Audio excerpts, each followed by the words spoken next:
It's hard to believe, but it's almost time for another school year to come to an end. How about that? The class of 2021 making up for a lot of lost time and memories. It's a rite of passage, and I think we'll all be happy that we can check it off our list and hopefully have a good time.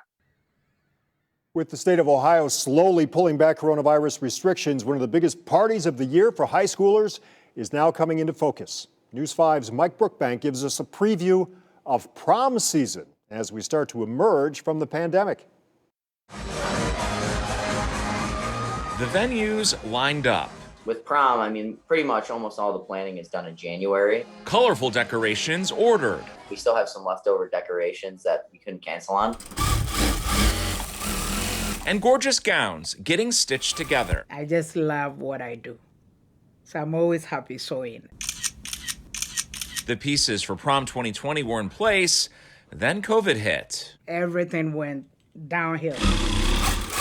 For this dressmaker on the east side. Last year was one of my best years until COVID came. And this high school student on the west side. So there was a lot of planning. Canceled proms created loss. Some of it emotional. We won't all get 2 years of it like normal. For others, the fallout was financial. If I'm in a bad mood, my machine is a place to go. Elizabeth Aubin-Manuel stuck with more than 24 gowns when the state pulled the plug on her customers' proms. They were so depressed, so sad. I'm like, at least let's pray to stay alive through this pandemic. Fast forward a year, and the heartache now replaced with hope.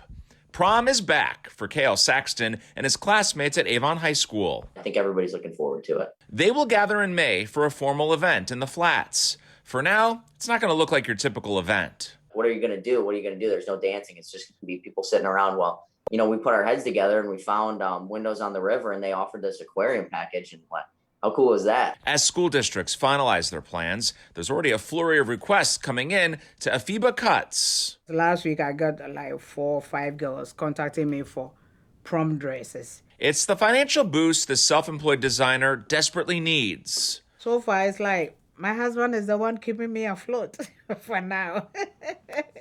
For Cale Saxton, getting this chance to close out a chapter of his life with the tradition that comes with it, priceless. You get to see your classmates you probably haven't seen in over a year from the other half of the alphabet. Even if history had repeated itself, Saxton tells me he wouldn't change a thing. I would still do that even if there were no prom. I mean, it's a valuable process as far as it goes, like behind the scenes. There's a lot of lessons to be learned. It's more about the experience of working together with your classmates. Reporting in Cleveland, Mike Brookbank, News 5.